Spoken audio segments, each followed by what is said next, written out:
Landspace est l'une des startups chinoises les plus prometteuses du continent asiatique. Créée par l'une des plus prestigieuses universités chinoises, son aventure a débuté en 2015 à Beijing, ou aussi nommé Pékin.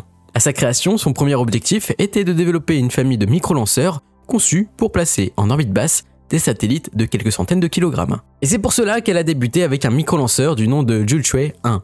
Mais vu qu'à l'époque le New Space n'était pas aussi commun qu'aujourd'hui, les entreprises privées n'avaient qu'une seule option qui était de se tourner vers les holdings et les hedge funds pour avoir de réels moyens financiers.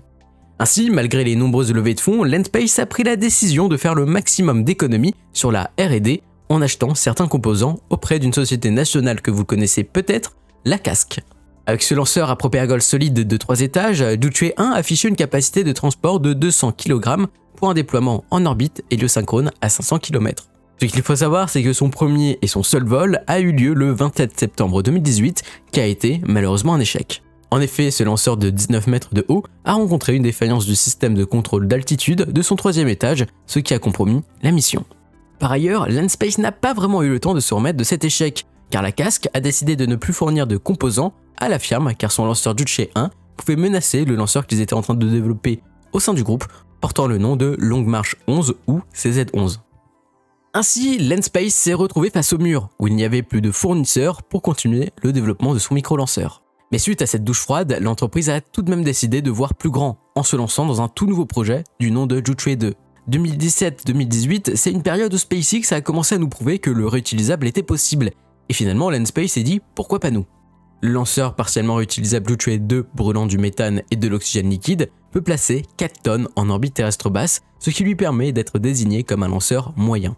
Mais l'un des points très ambitieux pour le marché chinois et aussi dans le cadre du contexte du New Space dans le pays, c'est que le premier étage sera réutilisable, ce qui permettra de réduire drastiquement les coûts de lancement. Parmi vous, les plus pointilleux ont certainement remarqué que la jupe du lanceur était composée d'ailettes, ce qui nous rappelle bien évidemment les longues marches de la Casque.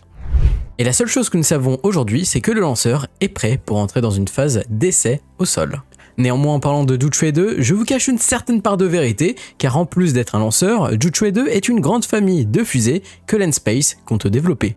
L'objectif sera de proposer une large gamme de lanceurs adaptés aux besoins de chaque client. Mais même si toutes ces fusées ne se ressemblent pas, tous leurs boosters atterriront tel une Falcon 9. Mais avec ce projet d'envergure, Landspace a dû investir plus de 40 millions de dollars pour développer les infrastructures nécessaires pour la construction du lanceur et le développement du moteur Tianque 12 qui développe une poussée de 80 tonnes. Pour résumer, aujourd'hui la startup dispose d'un centre de R&D à Pékin, d'un autre centre de recherche et de développement à Xi'an, de 2 smart factories pour l'industrialisation du lanceur, d'un site d'essai moteur à Huaizhou, puis pour finir, un site de lancement privé à Jiaxing. En somme, Landspace est aujourd'hui le leader du New Space chinois. Avec de multiples infrastructures et malgré son retard sur l'Occident, la Casque n'est pas aussi enthousiaste face à ce gain de puissance. Mais avant de chercher à comprendre la position du gouvernement à propos de ce projet, nous devons définir l'organigramme de l'industrie spatiale chinoise. Tout d'abord, à la place de la NASA, vous trouvez 2 agences principales. Vous avez la CNSA pour China National Space Agency, vous avez le CMSIO, qui est l'agence chinoise des vols spatiaux habités. En outre, c'est elle qui s'occupe de tous les vols habités de Chenzhou et globalement des programmes de stations spatiales. À peu près sur le même pied d'égalité, vous avez des académies, des universités, des chercheurs et des scientifiques qui ont le pouvoir de proposer de nouveaux programmes et de nouvelles innovations pour le pays. Alors dans ce corps de recherche, c'est ici où la plupart des programmes d'exploration de l'espace lointain voient le jour avant d'être officialisés par la CNSA. Ainsi, ce grand groupe d'acteurs a certains besoins, notamment en termes de lanceurs. Majoritairement, les agences et les entreprises chinoises passent par la Casque et ses filiales, sauf qu'il y a quelques exceptions, par exemple pour l'Académie des sciences, la CAS, qui développe des lanceurs en interne.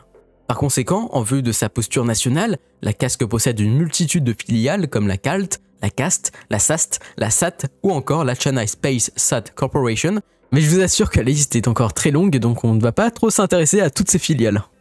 Brièvement, ce groupe est en tête d'affiche lorsqu'on parle du spatial chinois, vu qu'ils ont une cadence de tir très soutenue, avec des lanceurs mythiques comme la Long March 5B, la Long March 2F, la Long March 7A, et dans le futur, on aura le droit, dans le cadre du programme lunaire, au Long March 9 et à la Long March 5DY. Puis dans un second temps, toujours sur la même ligne, vous avez une autre société nationale, la CASIC pour China Aerospace Science and Industry Corporation, qui est elle plus spécialisée autour des composants de lanceurs et la fabrication de satellites, mais elle reste tout de même active du côté des lanceurs avec Jialang et Kuaizhou. Puis pour finir, en dessous de ces géants, on retrouve quelques startups comme Landspace, OneSpace, iSpace, LinkSpace, bref, tout ce qui finit par space et qui n'est pas national. Pour conclure, notre organigramme peut nous indiquer que les agences gouvernementales choisiront presque toujours les sociétés nationales en termes de lanceurs. Mais alors pourquoi la casque a eu peur de Landspace alors que le groupe est l'un des chouchous de l'industrie et du pays? Bien, la seule réponse que j'ai à vous donner, c'est que le marché chinois des lanceurs n'a pas comme unique client le gouvernement. On retrouve comme en Occident des entreprises privées qui souhaitent envoyer des charges utiles en orbite. Mais ce qui a réellement effrayé la casque, ce n'est pas Juche 1 qui ne casse pas 4 pattes à un canard, mais ce qui a certainement effrayé le puissant, c'est que Landspace a comme ambition le réutilisable et le marché international.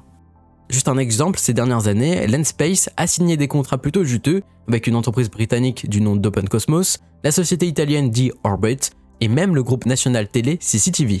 Ainsi, avec une offre qui veut être la moins chère possible, l'entreprise ne souhaite pas vraiment viser des clients seulement chinois, car la France, les Émirats Arabes Unis ou encore les pays d'Asie du Sud-Est sont des zones potentielles où Landspace peut attirer de nouveaux clients qui veulent déjà un lanceur, mais aussi un lanceur plus accessible que Vega et Ariane dans le cadre des entreprises européennes.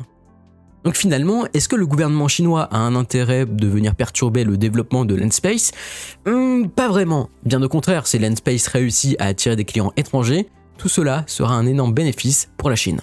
Donc maintenant, la position de la casque était sûrement indépendante de la volonté gouvernementale, vu que Landspace est souvent invité dans des salons ou des forums internationaux par le gouvernement et les autorités locales. Personnellement, je comprends que la casque se sente menacée, vu que la notion des coûts n'a jamais été la priorité, vu que les missions provenaient majoritairement de la CNSA et du CMSEO. Mais dans le futur, qui dit que les agences gouvernementales ne partiront pas chez les entreprises privées avec des lanceurs réutilisables pour des raisons de budget. Ainsi, même si la casque a déjà quelques projets dans les cartons autour du réutilisable, elle va devoir accélérer car la concurrence est de partout entre une course à la lune et l'arrivée de jeunes acteurs au cœur du pays. Néanmoins, tout ce déroulé peut vous faire croire que chez la casque, ce sont tous des blaireaux. Mais en réalité, le groupe travaille sur le lanceur Long March 8 depuis 2017, mais qui a ensuite eu pour ambition d'être partiellement réutilisable en 2018. Le lanceur en mode jetable entre guillemets a déjà effectué 2 vols avec succès en décembre 2020 et en février 2022, tandis que la version réutilisable devrait effectuer son vol inaugural d'ici les prochains mois. En soi, la casque n'est pas finie, les subventions de l'État lui ont toujours permis de proposer des lanceurs fiables à environ 98%, et c'est ça le principal. Par ailleurs, l'État chinois tente aussi d'aider Landspace en recommandant la startup auprès des plus gros fonds d'investissement du pays. Pour conclure, autour de cette grande rivalité, les sociétés nationales vont devoir cohabiter avec ces nouveaux acteurs du New Space, et je pense que la Chine sera gagnante autour de cette concurrence qui va pousser tous ces acteurs à innover pour être entre guillemets les meilleurs. Voilà, c'est la fin de cette vidéo, merci de l'avoir suivi, n'hésitez pas à poser vos questions en commentaire, abonnez-vous à la chaîne YouTube pour ne rien rater, vous pouvez me rejoindre sur les réseaux sociaux, Twitter, Instagram, Discord, TikTok, les liens sont en description, et moi je vous dis à très vite pour de nouvelles aventures, c'était Mathieu Mars, allez bye.